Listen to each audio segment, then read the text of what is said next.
The Newsweek article from this medical student begins this way. It says, as a medical student and researcher, here we go, I staunchly supported the efforts of the public health authorities when it came to the thing. I believe that the authorities responded to the largest public health crisis of our lives with compassion and diligence, scientific expertise. I was with them when they called for lockdowns, vaccines, and boosters. I was wrong. We in the scientific community were wrong, and it cost lives. I can see now that the scientific community, from the CDC to the World Health Organization to the FDA and their representatives, repeatedly overstated the evidence and misled the public about its own views and policies, including on natural versus artificial immunity, school closures and disease transmission, aerosol spread, mask mandates, and vaccine effectiveness and safety, especially among the young. All of these were scientific mistakes at the time, not in hindsight. Amazingly, some of these obfuscations continue to the present day, but perhaps more than any individual error was how inherently flawed the overall approach to the scientific community was and continues to be. It was flawed in a way that undermined its efficacy and resulted in thousands, if not millions, of preventable deaths. Okay. Well, right? That seems to be saying what a lot of us have been thinking for a long time, right? Well, the censorship and the psychological narrative ever since early 2020 anyway, a lot of us, that's how we feel, right? He's really speaking to me, right? This guy has got it right, doesn't he? Seems to be exactly what all of us who have been shamed and hated for 3 years want to hear. But we must read on with our brains engaged because there are problems. There are problems here. Let's see, we move on down to this part of the article here. Toward the end is where it gets a little shaky. We have witnessed a massive and ongoing loss of life in America due to distrust of jabs and the healthcare system. A massive concentration in wealth by already wealthy elites, a rise in suicides and gun violence, especially among the poor, a near doubling of the rate of depression and anxiety disorders, especially among the young, a catastrophic loss of educational attainment among already disadvantaged children, and among the, are you feeling it? Are you catching the narrative? It's hitting all the points. Sorry about that. Continue now. A massive loss of trust in healthcare, scientific authorities, and political leaders more broadly. So, well now, did you catch it? By the way, over at exposenews.com, Rhoda Wilson responded to this as well. I'll share a few of her points here. So due to distrust of vaccines, he says here, this piece here says, which is what caused one of the problems right here, due to distrust of vaccine. Well, you can't see that, can you? Right here. You can see it. So that was linked to an article from the University of Minnesota titled U.S. Pandemic Death Toll Higher Than in 20 Other peer countries. We're not going to go into that at the moment. Just suffice to say it was official narrative. And that article claimed that the pandemic had less of an impact on in the most vaccinated states in the Delta and Omicron surges. The phrase from this piece here, and the healthcare system, that you can see where they're linked here, right here, this, and the healthcare system, was linked to this PBS NewsHour article right here from February of last year, 2022, detailing an interview with Dr. Jennifer Nuzzo. The interview aimed to explain why the COVID death rate was higher in the U.S. than in any other wealthy nations. The COVID injections played a central role throughout the interview. Here is an excerpt. I'm going to try to jump to that part in the interview. More than 2 years into this pandemic, the U.S. death toll is the highest in the world. The country is closing in on 900,000 deaths, and its death rate is alarming, particularly. What accounts for this high death rate, the U.S., as compared to its peer nations? I mean, first of all, we have to acknowledge that it's a complete and utter tragedy because the vast majority of these deaths have been preventable because many of them have occurred, in fact, most of them have occurred since the development of COVID-19 vaccines. But what we're really seeing is the effect of the United States not making enough progress in vaccinating adults against the virus, and people who are not protected from severe illness by vaccine are unfortunately the ones most likely to die. So there you go. That was what the article linked to.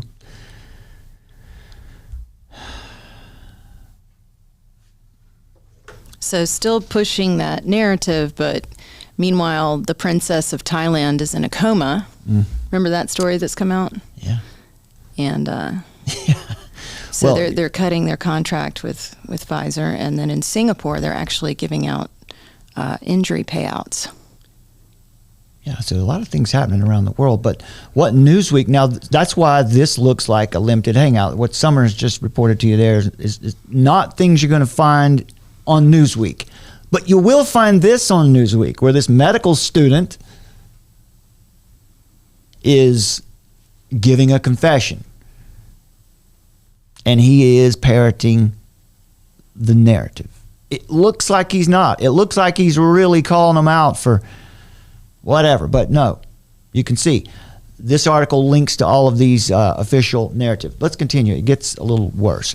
Considering the pro-jab nudge here towards the end of this article, this op-ed, and given the fact that at Davos this year, the World Economic Forum highlighted the need to restore trust in the public,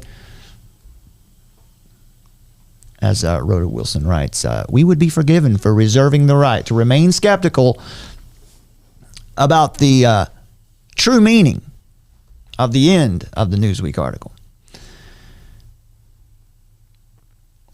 So the next piece here, right here. So Kevin Bass finishes up here. He says, my motivation for writing this is simple. It's clear to me that for public trust to be restored, right? Remember, folks, the World Economic Forum just last week or the week before last, whenever it was, that was one of the breakout sessions they had at the forum, restoring trust. What are we going to do to restore trust? And then they come back this week with this article in Newsweek, right? How about that? They run a tight ship. I'll give them that. Yeah. How about that? Well, you can see what's going on here, right? He finishes, he says, restoring trust in public health and our democracy depends on it. We don't have a democracy. We have a representative republic. But for some reason, in the mainstream, you'll hear our democracy parroted over and over. Yeah, it's a type of democracy, but no. Our forefathers were very clear on that. Democracy is one of the worst kinds of ways to set up a government. More on that later. Well, you can see as a quick review of Kevin Bass's posts on Twitter. For example, this is his Twitter page profile. He's a medical student who, with the help of Newsweek's deputy opinion editor, Batya Ungar-Sargon, wrote this Newsweek. Let's see. So you get right here. He says, thanks to my editor, the amazing and brilliant name I just said there, Batya Ungar-Sargon, for this opportunity. This really is an understatement of what I owe to her. Batya is also an amazing writer in her own right, and her work is worth reading again and again. I have learned so much from her.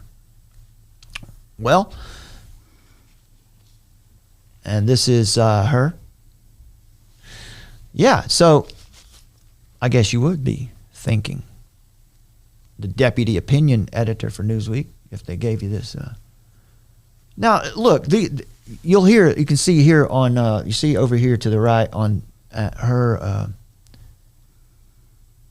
in her profile, you know, author of Bad News, How Woke Media is Undermining Democracy, right? So they're on our side. However, CJ Hopkins, on his Substack recently put out a piece called How to Memory Hole a PSYOP. And he says this. Let's get you some. There we go. How about that? How about there comes a time near the end of every PSYOP when the PSYOP has achieved its objective, or as much of its objective as it's going to achieve, and is becoming increasingly recognizable as a psychological operation. And so the focus shifts to damage control and erasing the PSYOP from official history. This is a crucial stage of the PSYOP because at this point, a significant percentage of the public have realized that they've been thoroughly, we can't say that word on this channel, but you know what we mean. And many of them are none too happy about it. Some of them are starting to ask awkward questions like, why were we deceived and coerced by our governments, global health authorities, and the state and corporate media into submitting to a series of experimental medical injections that appear to be killing and injuring a lot of people? At this point, it's way too late for those engaged in conducting the PSYOP to continue to deny the facts and continue gaslighting the masses. That's not going to work anymore. So now it's time to do some limited hangouts and some whitewashing and a little sleight of hand and just generally confuse and distract the public and send them off on various wild goose chases, while the official story of the PSYOP is written. Once again, limited hangouts are an elegant means of preventing people from exposing your PSYOP. You just hang out a little bit, a limited part of the PSYOP, one that you know won't do you as much damage, and let the masses feed on that. They'll be so grateful to get a little part of the truth that they'll forget all about the other parts of it, the parts that matter. And they'll work hard to negate all the other parts. Right. So how do you go about that exactly? It isn't as complicated as you might imagine. All you need to do is pick the right journalists, plug them in, and let them do what they do. In fact, for this limited hangout, you're going to want to make sure that you get a medical student, and you're going to want to make sure you get a journalist and an editor who definitely appears to be conservative.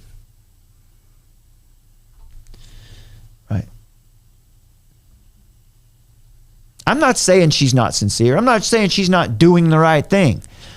I'm saying that this article, that this final production that you're seeing here is a limited hangout. It's a part of a psychological operation. And the best PSYOPs always use dupes, people who don't know they're being used. They don't even need to be instructed or monitored. You know what they're going to report, right? And you know what they're going to avoid reporting. How official narratives are created and maintained. That's how it works. They're not created and maintained with magic or top secret mind control technologies. They are created and maintained with words. Words that appeal to emotions. Words that appeal to authority.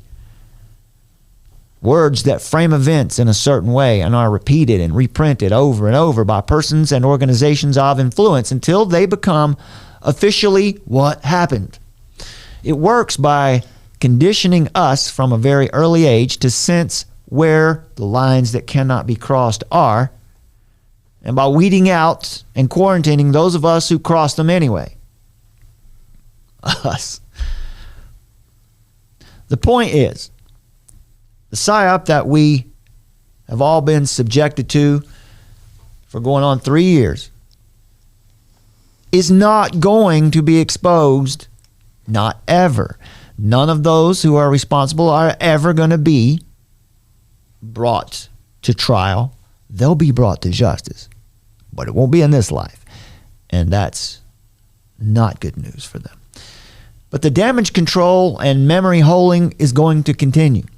And the misdirections and the limited hangouts will continue. And the whitewashing of corporations, corporate media, and the papers of record will continue. And the PSYOP will be erased from history. And people will get used to their new injectables, like they got used to taking off their shoes at the airport. Now, C.J. Hopkins used the example. He was talking about other examples. One of those examples, he was specifically writing about the Twitter files. And he was also talking about this particular, this video right here. Let's watch this. Let's watch a few seconds of this. This came out also.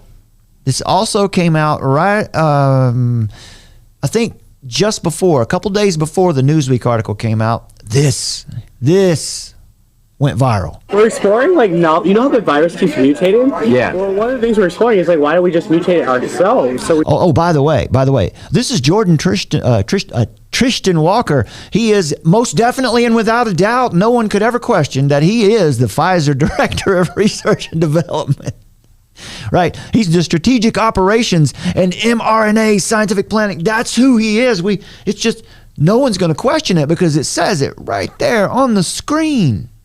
We could create unfavorably develop new vaccines, right? So we have to do that. If we're going to do that, though, there's a risk of, like, as you could imagine, no one wants to be having a pharma company mutating viruses. Yeah. So we're like, do we want to do this?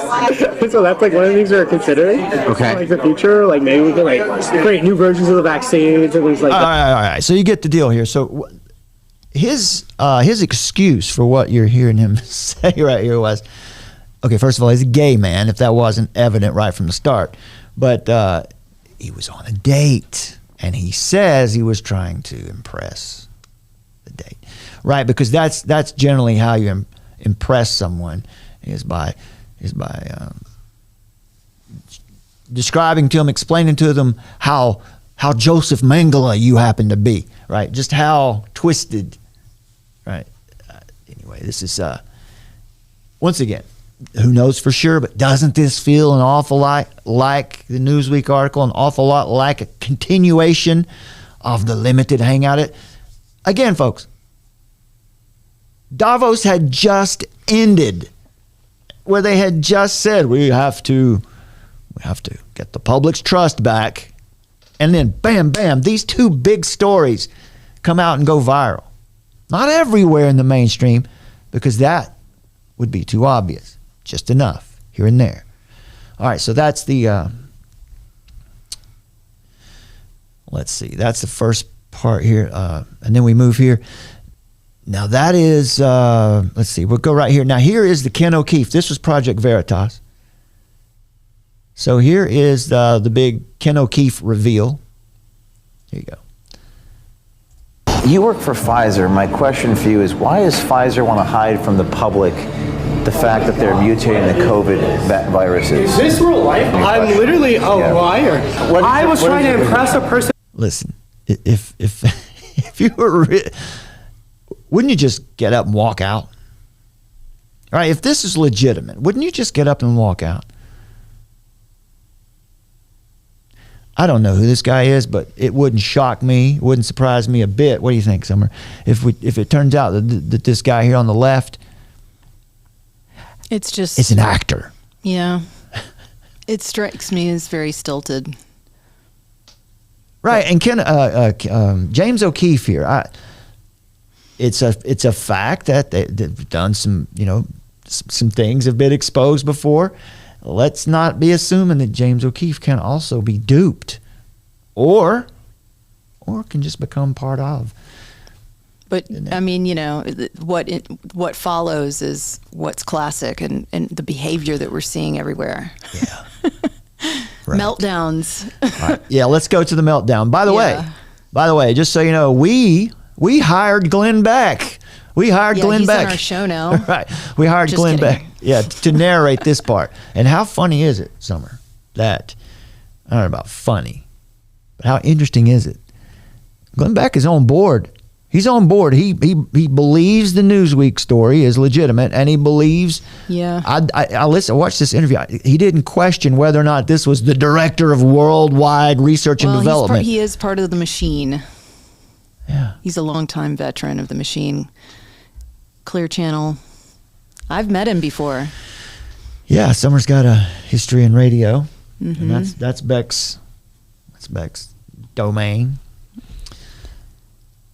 Well, what do you think?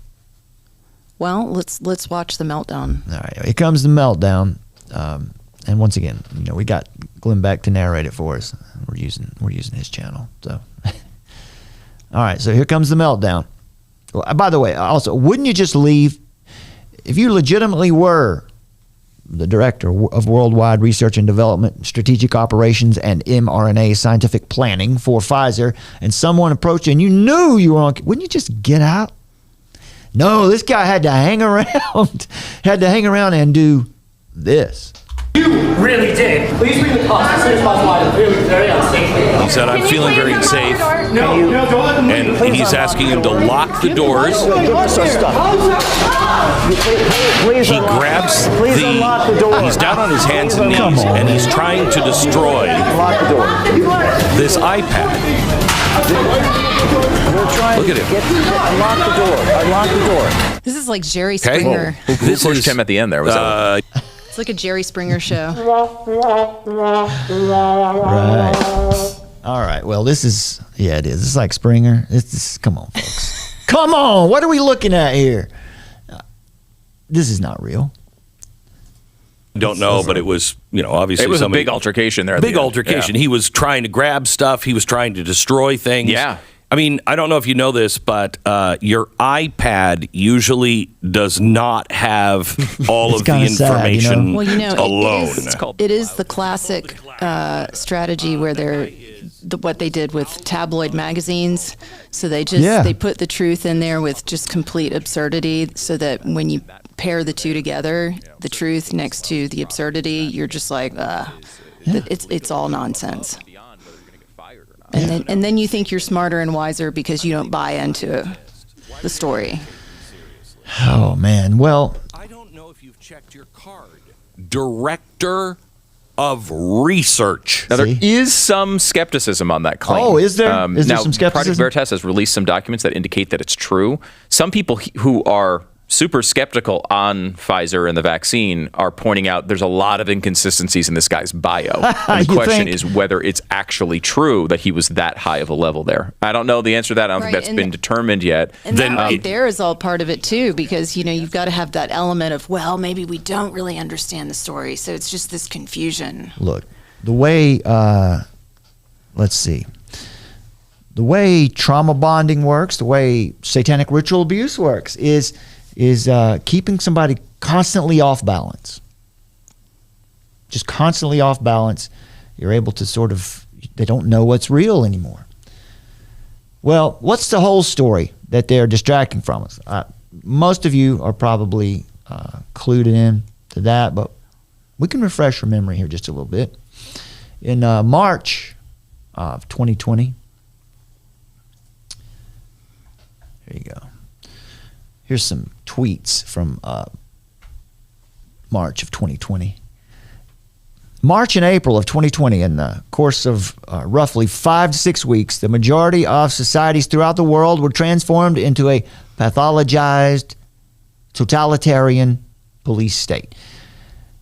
And a campaign of global shock and awe was conducted. You can see that in these tweets. This is from, let's give some credit here, from Consent Factory. They were able to collect these tweets from the time. The masses were locked down inside their homes. where they were subjected to the most massive official propaganda blitzkrieg in human history. Goon squads roamed the streets of Europe, the USA, the UK, Canada, Australia, Asia, the Americas, and elsewhere, beating and arresting people for being outside without permission. Beating and arresting people for not wearing medical enough looking masks. Corporate media around the world informed us that life as we knew it was over and there was now a new normal. And we needed to get used to it. The entire official narrative was rolled out during those first few weeks. Everything. Masks, mandatory jabs, vaccine passports, the segregation of the unvaccinated, the censorship and demonization of dissent, everything, the whole new normal package was rolled out right then and there, all at once, globally. If your memory of what happened is a little hazy, then you can have a look at this tweet. Let me drop this. I'll drop this into the live chat right now, and we'll try to, for those of you watching on replay, we'll try to maybe put it in a comment. I'll try to put it in a comment under the video. I don't want to put it in the description for obvious reasons. But there you go. Did that make it in there? It did. All right. So there's a link to this. It's just a collection of tweets from March and April of 2020 that kind of, show you what the atmosphere, if you maybe you've forgotten. A lot has happened, right? This is the documenting the initial shock and awe campaign. But that is the story. How that happened, why that happened, and who or what made it happen. It is not a story about a virus or our government's reaction to one.